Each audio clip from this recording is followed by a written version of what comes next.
Okay, so welcome everybody. If you're watching this on YouTube, that means you weren't in my stream. Let's start this shit. If you're watching this through YouTube, the only thing I can suggest to you is come by the stream. You can actually talk to my chat right here. As you can see, Rith is so happy to have you guys. Anyway, and he got deleted real quick. Anyway, so today we are going to go over a video about Lost Ark, because Lost Ark is, as of this video, 2 weeks from release, and I do want to get a little bit of a head start and get people sort of up to date on the game. So for you guys who don't know, it's an MMO, but it's sort of like Diablo style. And it's very much it's graphically very appealing. It's very appealing. It's a Korean game. It's going to be good. And yeah, we're going to switch over. We're going to look at all the classes, like a tier list that somebody made who spent like over 2,000 hours. And we'll give our own opinions and insights and see why I should play certain characters and why I shouldn't. Credit will be given to the guy, so don't worry. Okay? Don't worry. I will not fall short. There you go. That's his Twitch. It's very hard to miss. So all credit goes to him. In the video description below, I'll post his YouTube channel as well, so you guys can check it out if you're interested in like Lost Ark content. All right, here we go. Lost Ark. Now, I want to set a few ground rules here because, as a lot of you OG players know, a lot of us content creators don't like making these tier lists because of the fact that balance patches happen quite regularly and things change. So always make sure to take these with a pinch of salt. But I do now have over 2,000 hours in the game, playing on both Russian and Korean servers. I've also done 200+ hours of research, including my own podcasts with big names such as Sivo, Lino, Tea Party, Percy, and Kanama, as well as my build and guide videos and my own personal experience. Can we just give credit to the fact that you can have bunny pets and you can name them? That's just playing with the classes and what it's like for them to find a group. Honestly, these videos tend to get quite a bit of attention, but please just play what you enjoy. All classes are viable at endgame, and it's all about the player behind the class, not the class itself. And if you play a class just because I've said in here that it might be better than another one, but you don't enjoy it, then you're just going to have a worse time overall anyway. So just really wanted to confirm that. And if you have a different opinion, that's totally fine. Leave it down in the comment section below. But if it's negative, I will completely ignore it or delete it. But if it's a constructive comment, then perfect. We can all read it and learn from it. The last thing, I'm going to put them in the NA and EU release order first, and then add the extra classes that will be coming out later on top. So if you want to be able to see the tier list for NA and EU, then you'll have that, as well as every other class on top afterwards. But yeah, I've just been asked so many times to make this video, so here it is. Starting off. right. So as he just said, right, all classes are good. What we're looking for is play style. So that's why we're watching this video. I want to get the right play style in order. I know in my head which ones I want. I've discussed this with Joe and with T off stream.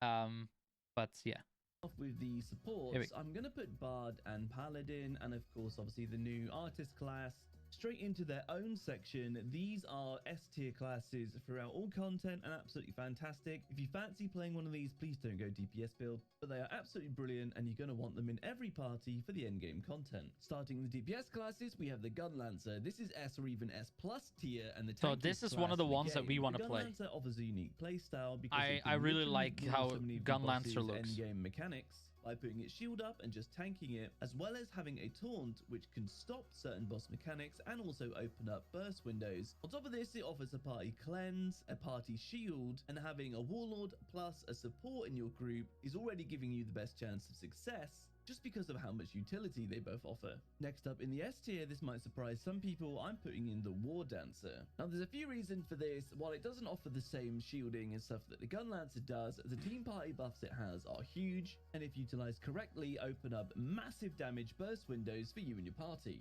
The 18% crit chance bonus it gives is really massive, and the attack and movement speed allow people to get into position faster and also use more skills during these burst windows. On top of that, the class is actually quite quite simple to play if we're talking about the beginner's mind class engraving as shown here, which is the main meta build for it, and you generally go agility crit, so you're really fast and you can get into position as well for your back attacks.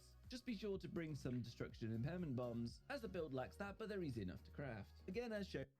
So one thing, I do like the Battle Master, but it's the striker that I'm after because the striker is more focused on kicking. And I think kicking looks a bit cooler. Like punching is like it's a done and dusted thing for me. This goes into S tier as well. Not only is it rank 4 in terms of tankiness, I like Berserker, but it feels slower compared to the other ones. Which makes enemies take 12% more additional damage. But I do like the effects on this. This is again huge for burst damage windows. Being on something like Discord with your teammates who have to min-max damage through these burst windows is how you get the maximized damage out of the game. Again, with Zerka, it's not a truly difficult class to play well, however, to master it's a different story. The rotation's pretty simple. Hitting red dust and following up the rotation you just seen on screen is a really good start. For the Madness Berserker build, which is what I actually recommend, yes, your health is a lot of the effects are really cool. You take 65% less damage. However, it's really efficient because you only have to use green pots, and you also build agility and crit, making you really fast. On top of all of this, you have good destruction and impairment skills and really big hitboxes. Next with Blade, I've been umming and ahhing between A, B, so this is one of the other ones I want to do. And this simply comes down to the team synergy that it brings is actually really situational. It's just been buffed, which is really nice, and it basically means that head and back attacks take 12% extra I like damage, it because it's quick. Everything else takes 3% extra damage. That's what I like about it. You have like a blaster or a gunslinger on your team that don't particularly take advantage of the head and back attacks, then the huge damage potential from this synergy is wasted. However, the Maelstrom also applies a high attack and movement speed buff to the pie for 6 seconds. The downside is that this character really promotes you fighting in the back. This is fantastic and going don't into like S that tier, but if not, then it's going down to B tier. So I've overall chosen to put it in A, and it's also ranked 10 when it comes to tankiness. Yeah. Staying with assassins, I'm going to be putting Shadowhunter in. Shadowhunter is the one that I actually like. Worse than Blade in terms of coefficiency. A good strength of demonic is when you transform, you actually heal. Transformation build is probably what. Will, thank you so much for that 8-month resub, and welcome back to Leave Extraordinary Doodles. I appreciate that, my man. How are you doing? Thank you so much for those 8 months. Most people are going to be, so that's what I'll focus on. Evening to you too. This also makes it a really cheap build because the fact that when you transform, I like this demonic one.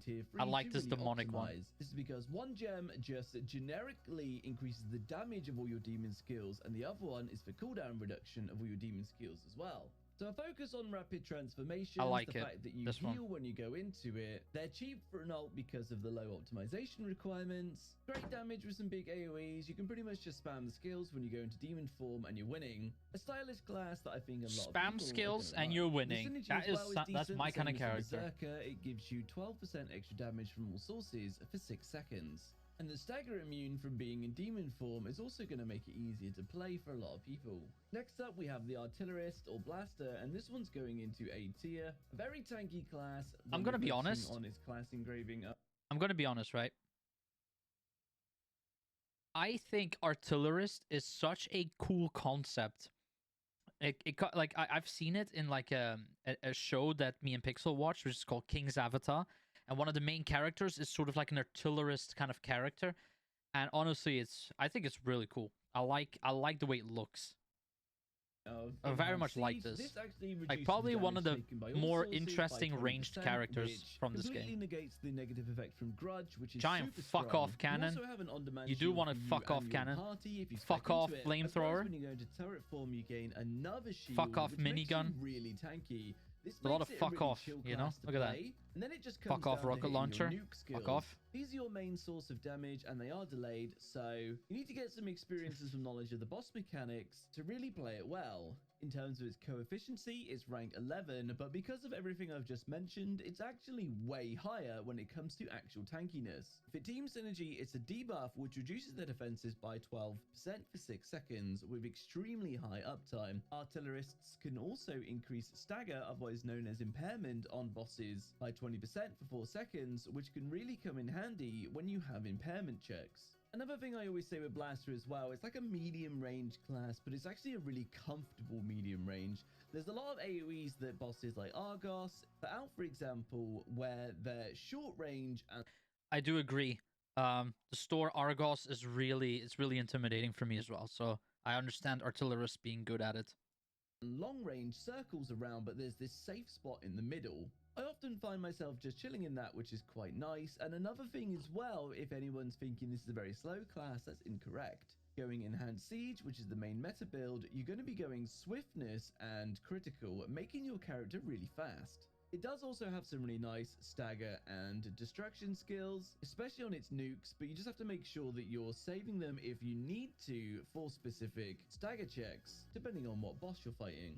Next up we have Scrapper, and this one I'm putting in as a solid A class. It's quite a simple class to play. And so Joe, Scrapper is that character that you said looked really cool, the one with the big gloves, the one that like could summon like dragons with their fist. Also on top of that, Scrapper. something that's not very common knowledge is actually really high up when it comes to its tankiness, coming in at number 3. It's so a being tanky similar character. to play and also being more forgiving, the Scrapper gives a lot of room for error. With 2 main builds being Shock and Taijutsu, one focuses around being really agile. It's a very another forgiving focuses character. around big burst damage, but it's slower, so you have some choice when it comes to this class. It also brings some really high destruction and impairment abilities to it, but unfortunately the problem with Scrapper, it has a bit of a low damage ceiling. When you compare it to other classes, things like the Sorceress and the Berserker can just deal out more damage. I mean, it's literally 3rd place on the tank list. No wonder its damage is going to be a bit lower. I'm assuming it's like the trade-off. Survivability for a bit of damage. Generally, depending on who's playing them. This is something that's talked about by Korean streamers quite a bit, but don't let this put you off the class because it is still really solid. It's received hardly any buffs or nerfs and been a bit of a gold standard when it comes to classes in Lost Ark. So if you like the look of it, then go for it. When it comes to its synergy, you're applying a debuff, which makes the target take 6% additional damage from all sources, and this has an extremely high uptime. It does have quite a few back attack reliant skills as well, and this is why I generally prefer to go like Taijutsu, so you're quicker to be able to position yourself faster for bosses, as that's a swiftness crit build. Next up, Striker, and I put this one in A tier. So this is currently the number 1 that I want to run, Striker. Buff, increasing crit damage by 18% and also attack speed, but where it differs from the War Dancer is it doesn't have the movement speed buff. That combined with the fact that its main meta build is a burst damage orientated build that is speciality and critical, as opposed to swiftness and critical from the War Dancer, this means it's significantly slower, and being a back attack class, positioning is really important, so the skill ceiling for the class is significantly higher. Of course it is. Endgame rating when you get to Beakiss and above, it's significantly harder to get behind the bosses because they move so much. Saying that, a good striker who has good positioning, I've seen absolutely dominate the MVP damage screen, so there's that also. It also comes in quite high with its coefficiency, so again, there's... So that is the thing that puts me off of Striker right now, is that it's a back attacker. I don't want my damage to be conditional based on where I'm standing, because with everything going on the screen, you don't want to be constantly focused on like, oh shit, if I'm not on the back, I'm not doing good. That's the one thing that's concerning me about Striker. But I love the way it looks. There's a little bit I really like the way the Striker looks. When it comes looks. to the Sharpshooter, I'm putting this one in A tier again, as the Sharpshooter is quite a simple class to play, with low APM making it friendly for I think the slower Sharpshooter players. looks You cool. also have a fully Not my ranged cup of tea, but it playstyle looks cool. allowing you to skip a lot of melee mechanics, making it quite safe. It's also right now in a pretty good spot when it comes to its damage, and a good Hawkeye is actually quite hard to out DPS, as long as you're hitting your snipe and charge shot abilities, which is where most of your damage comes from. In terms of a team utility, it brings a constant 6% damage buff to the party, just like Scrapper, but the fact that it's a bit easier to play is one of the reasons why it's so high on the rankings. And when it comes to its coefficiency, it's towards the lower end, as it is quite a squishy class. With the Gunslinger, I've been umming and ahhing between A and S tier, and this is just due to the difficulty of the class. When the class is played at its maximum potential, then it's very, very strong. However, because of how squishy the class is, being right near the bottom of the coefficiency, if the player is not very good or just feeling like really tired, for example, then this class can really struggle. It's really full on, but when it's played well, I don't think that's a class at all for us. Tons of mobility. Like, sometimes I'm just lazy and I don't want to put up with it. And it also has very strong It literally team says the synergy. character drops So off strong, if in you're fact, lazy that or throughout tired. the Like, entire I don't fight, know. you can keep up a 10% extra chance to critical strike, which also makes it a very desired class to have in raids, especially when you go to hell mode raids later on. So overall, I've put it in S tier because of its extreme potential. However, it really comes down to the player, much more so than others when it comes to the Gunslinger. So yeah, a fantastic class in the right hands, especially once you build up some muscle memory, but until people get some experience with it and really understand it, I don't think its performance is going to be that great. Next up with Sorceress, again, I've been umming and ahhing between A and S tier. I like and the main Sorceress. reason for this is if you get a really good Ignition Sorceress that hits all of her burst, then the damage she has is completely cracked. It's massive. However, if she misses the burst or times her ignition wrong, then this class really starts to fall off. If you go the other class engraving of Reflux, this is a consistent damage build with low cooldowns. It's significantly easier to play, and you'll see much better consistency, in my opinion, throughout the class if you're playing with one.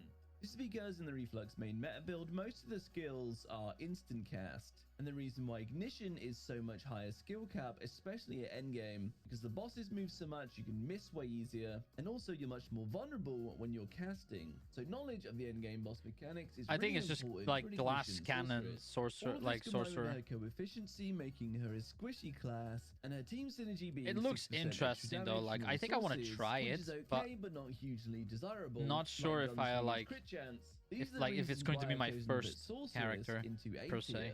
When it comes to Solfist, I've chosen to put this one in B tier. This comes down to a few reasons, and one of the main ones being it's all about hitting your awakening. This is A the main meta build Kamehameha is an character. extremely high burst That's how I build remember focused it. on that awakening, but with really big downtime, as the Solfist's awakening is the hardest hitting awakening in the game, and if it crits, then you can do absolutely crazy damage. The numbers are ridiculous. But if you miss it because it has an extremely long casting time or it doesn't crit, the damage just falls off significantly. So it is quite RNG when it comes to min-maxing your damage. This makes it very hard to play well, as the damage output when you don't have your awakening is very low. So in the hands of an extremely skilled and very knowledgeable player, then the Solfist can put out some crazy numbers. But I feel for the majority of players, this just won't be the case, at least not for a while. Its co-efficiency is not too bad, putting it in the middle, and it also has a defensive buff to be able to take less damage, as well as buffing her and her party with an extra 6% attack power. And while I have put it in B, if there is a very knowledgeable player, I really feel like this class could shine and go a lot higher in the rankings, but I just don't feel for most players that that's going to be the case. And this is the reason for me putting it in B tier. Deadeye for me has been quite a difficult one. I don't think it's going to perform as well as Gunslingers due to the fact that So it I think focuses on Deadeye is the shotgun one that I was skills, also so looking I at. won't put it in S tier. I can't remember And if you're it was the actually gonna be Gunslinger or wanting the to get in Deadeye, really close because I thought they range, looked plus pretty on cool. top of that, it's very back attack reliant, meaning that you're almost a melee character. Your sniper becomes just for filler skills, and yes, there is a handgunner only build, which makes it significantly easier to play because it disables both of your weapon swaps. This did receive a nice buff recently, so it's much more viable. So we may see some handgunner only builds at launch, but in terms of min-maxing damage, currently you're going to be wanting to get the positionals and use your shotgun. When you get it all lined up, then the burst damage is actually really quite strong, and you've got some really nice mobility just like the Gunslinger to be able to position yourself correctly, but this does get really quite hard to do consistently at endgame. The co-efficiency, you're right near down the bottom, and having to be in melee range a lot makes you quite vulnerable. Again, like Gunslinger, you've got a really good utility for 10% extra critical chance for you and your party. So because I don't think it's going to perform as well as Gunslingers, I won't put it in S tier, and because of the really difficult nature of the class at endgame, I also didn't want to put it in A tier. Most players will be able to get much more consistent damage out of something like an Artillerist than they will out of the Deadeye, so this is why I put it in B tier. So One thing that you've seen so far, like I think he still has to do one more, and then it's all the like the DLC ones that will be added over time. If you look at this, there's like he said in the beginning of the video, there is no bad choose. Like there is no bad character decision. So that's a good thing. I think that's a very good thing. Is that whatever you choose, it's gonna be viable. You're not gonna be a useless turd in this game. By the way, he said here, Bard and Paladin, they're in support. If you look behind my camera, They're in support because these are god tier. Like these, they said like mandatory for like groups. Like if you want to perform well. It's a shame that they don't show more So of it. these are the classes that are going to be out at launch. So this is the tier Yeah. list for the EU and NA release version, and the others I'll go through in a moment. But remember, guys, there are so many variables that come to this, and you really should play just what you want to play. Next up, we have Reaper, and So these are characters we do not get on release. There's just Reaper behind here. So these are characters we don't get on release. I will tell you guys this right now, right? When this character comes out, the Scouter, that's all I'll be playing. this one, I saw the kit, I fell in love with it. S-tier because its damage was absolutely cracked. But now, unfortunately, I'm going to have to put it down in B tier. For many people, Reaper is a bit of a guilty pleasure. It's very well known that it is the squishiest class in It's the game, edgelord class. Even though its coefficiency is just above Bard here, Bard obviously has lots of shielding, heals, and damage reduction, which makes it Look at that. significantly Oh my, it's so tankier. edgy. So it's an extremely Jesus Christ, mobile I nearly cut class, myself one just watching build this video. focused on Jesus sustained Christ. damage and the other one on burst damage, but both of them are not very forgiving at all, just because of how squishy she is. She has tons of outplay potential. I with her do not mobility, care for but this this also makes this her class a whatsoever. very high skill ceiling champion, and she's also extremely back attack reliant, which again increases the skill cap. And again, Yeah. for the majority of players, I just don't feel like they're going to optimize with her that well. For her synergy, she brings 20% extra damage when it comes to crits. And this is okay, but then again, if you're not critting or if you have a low crit rate build, then you're not going to make use of this as much as, again, like a Gunslinger's 10% extra critical chance. So, you know, you could pair it up with a Gunslinger and Yeah. then great. It's I gonna think as synergize like quite nicely. I think Other it's than that, too just conditional, and okay. I think for like Scouter, us I'm gonna be newer putting in players, at A tier. I feel like this is it quite wouldn't a be solid one here. And yes, it wouldn't be a got good two choice. builds. You can There you go go. technology or legacy. Technology is focused around staying in human form, and legacy, you're going to be transforming as much as possible. Again, I feel like that's what most people will go, so that's what I'll focus on. Its coefficiency makes it seem like one of the squishiest classes in the game. However, when you transform, you gain a huge shield, and because you're going to be transforming quite often, especially When he says transforming, boys, you know what that means, and you know Doodle's about to lose his shit. in tier 3, then it actually makes you a lot more tanky. Just like what I showed earlier with the gems for the Shadowhunter, the same thing goes for Scouter. It's another really cheap ult because of low optimization, because you only need 2 gems to optimize well. Of course, more is better. 1 increases all the damage of your Iron Man form, and 2 that reduces all the There it is. cooldowns of your skills in Iron Man form. You For kidding its me? synergy, it brings 6% You kidding extra me? Look MP at to this. the party. Very high uptime, and It's again, called this is Iron Man okay. form. So with the transformation build and the shields and stuff you get, it's You not that literally hard turn into class a to mech. play, so with all of this, that's why I've put it in A tier. For Arcana, I was hovering around B or A tier, but because of a recent change and a buff that's coming to Arcana and it's more consistent now, I've put it into A tier. Basically, before there was a card that Arcana used So to get Arcana is from basically Twisted Fate, and this Yu-Gi-Oh! used The to buff your character. damage by either It's just 40% cards. or reduce your damage by 20%. This has now been changed, so it'll just buff your damage Arcana is by just either effort. 0 True. or 40% damage, allowing you to get off some huge burst. And if you combine that with her current card, that's Just really can't wait for 100% this crit release. chance Game's and gonna be pretty darn 50% good. I think this extra game will be good. critical damage for 4 I think the game will seconds be as good. well. So if you get both I of don't know those if it will cards retain together, people because it's Korean, insane damage. which kind of means So there is some hardcore. RNG to the class, But and in some runs you're going to be Amazon did say that for the Western release, they were westernizing the game to make it more pleasant for the Western people, because we're not used to the way they do things in the East. It's different mentalities. So they really tried to change Lost Ark for the West to accommodate sort of like the business model that we're used to as the consumers. Which could be a good thing, could be a bad thing. We don't know. It might lose the charm that we're seeing here and enjoying so much. But yeah, I'm positive that it will be a good game.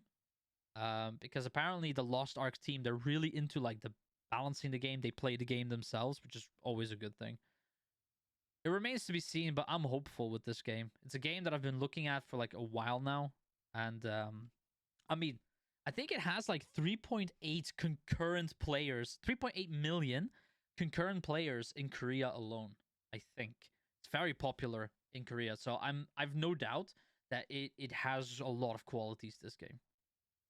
top DPS, and in other runs your cards just aren't going to line up properly. So this is another reason why I won't put it in S tier. Looking at its coefficiency, it's towards the bottom, so it's one of the squishier classes. And when you're looking at its synergy, it brings 10% crit chance to the party. I don't know. I'm not sold by this character. Like the Gunslinger and the Deadeye. It just doesn't speak to me. For Summoner, I'm going to be putting this one does. Again, Summoner looks really cool. While it's a consistent damage class, it's not that hard to maintain that damage because you can summon your pets and they do a lot of the work for you. On top of that, like Sorceress, it's a fully ranged character, so it can play a lot safer depending on the fight due to that range. Again, they have access to a on-demand shield. However, a lot of people at endgame choose not to take that in favor of more DPS.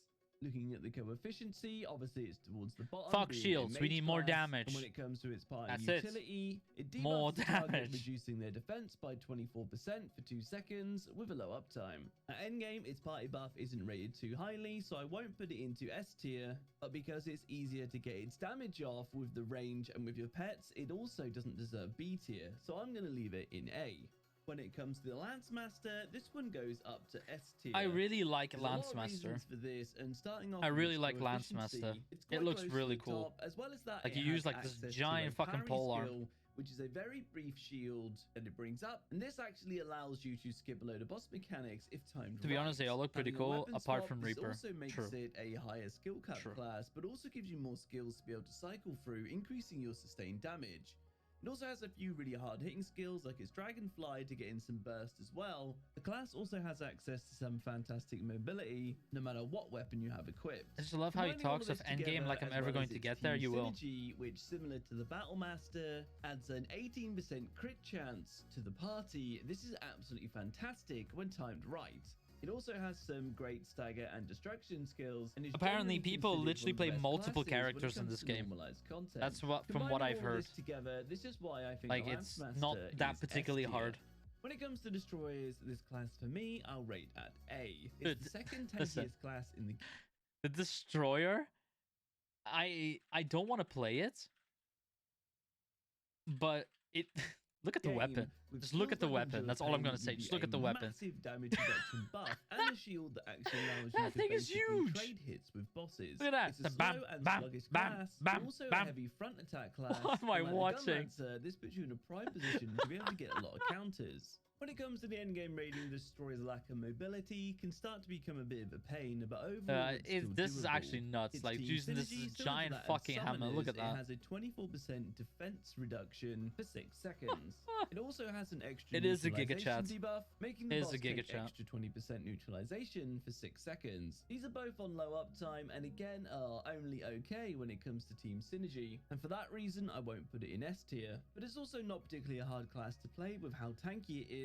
And it brings a whack of destruction and stagger too, and for all of these reasons, that's why I've put Destroyer in A.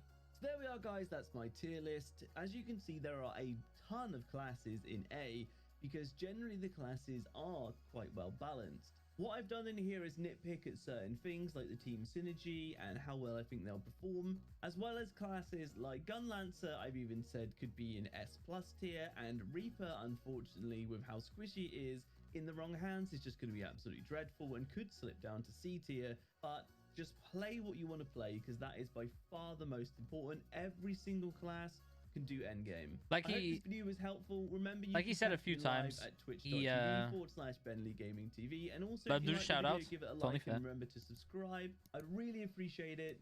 We're so close to launch now, and I can't wait. I really hope this gives you a bit of insight, if nothing else, into what the classes offer. And until the next video, guys, I hope you at least learned something, and I also hope you have a very nice day. See you now. All right. So, first things first. Like he said, it is everything in his opinion. But I do like and respect his opinion. I do think that, you know, like you saw the tier list that he showed, and pretty much everything was like A tier, a few in S tier, which means there's no bad choice.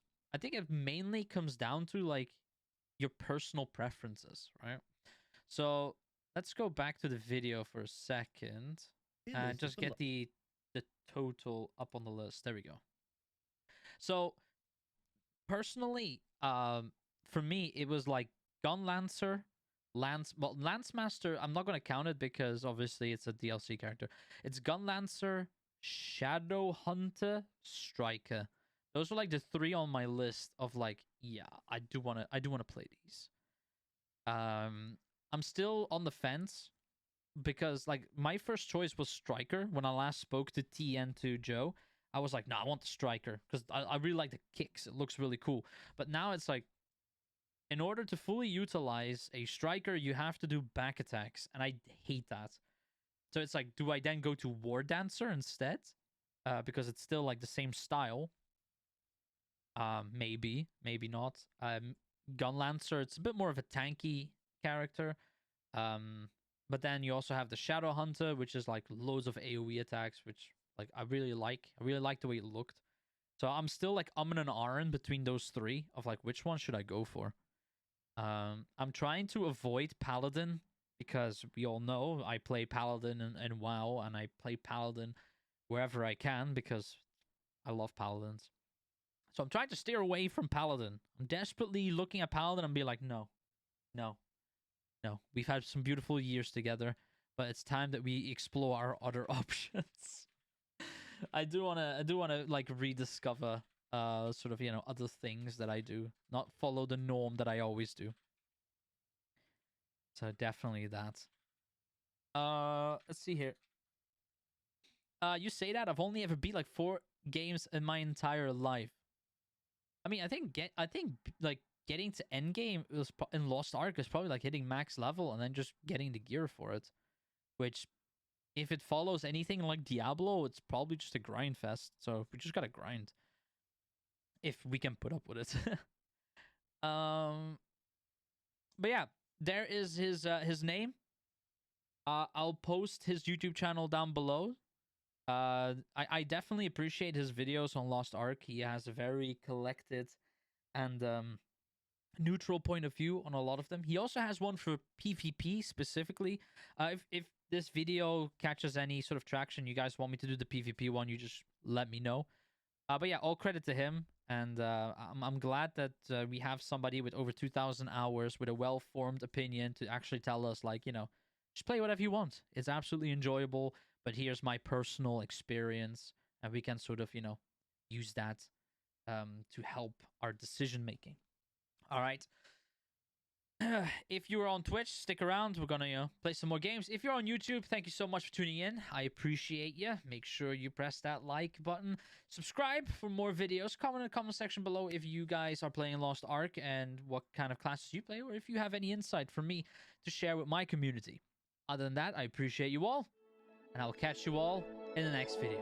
Toodles.